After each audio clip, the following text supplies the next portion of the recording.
For me, it was a little bit of a different experience probably than most of the students, because I was one of the first 5 Bosnian students in Mehlville High School, and that was back in 1995. I had just moved from Bosnia because of the war. I didn't speak English. I was, incoming senior. They wanted kind of to have me go back and start it as a freshman.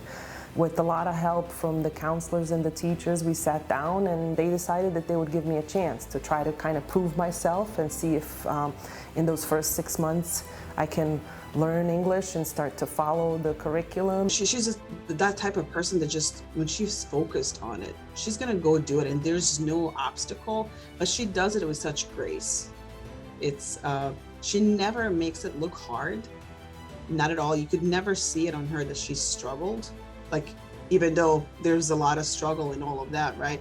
But she never let you see that or believe that. For me, it was a lot of different things. It was scary, it was new, it was different, but it was also very kind of safe. I honestly came to school knowing that this is a place where I can do something about my life. I actually graduated in '96, and then I went to the community college. I was at St. Louis Community College for 2 years, and then after 2 years at the community college, I transferred over to the Southern Illinois University in Edwardsville, and I got a bachelor's degree in chemistry. I always knew that's what I wanted to do. That was even before I moved to the United States. That was kind of my goal, is to try to get into dental school and become a dentist. And I was accepted at the Southern Illinois University Dental School. While I was in dental school, I had met a dentist, Dr. James McGivney. A friend of mine was teaching at SIU Dental School, where Dr. Sedic was a student. I was telling him how that my practice was changing a little bit, in that there were a lot of Bosnians moving into the area. He said, well, that's interesting. There happens to be a Bosnian girl as one of my students. So during my time in dental school, I used to visit him just to help with the language barrier.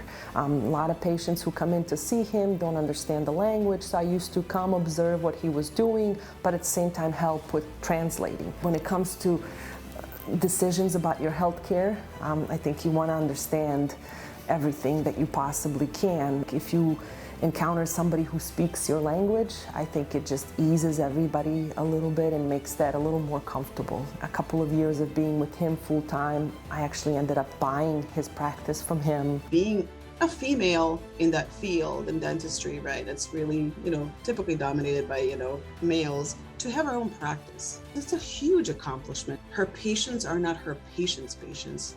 She really establishes a relationship with them. She puts people at ease, and I think that's one of the hard things in dentistry, is to put people at ease. It's easier to talk with Vedrana.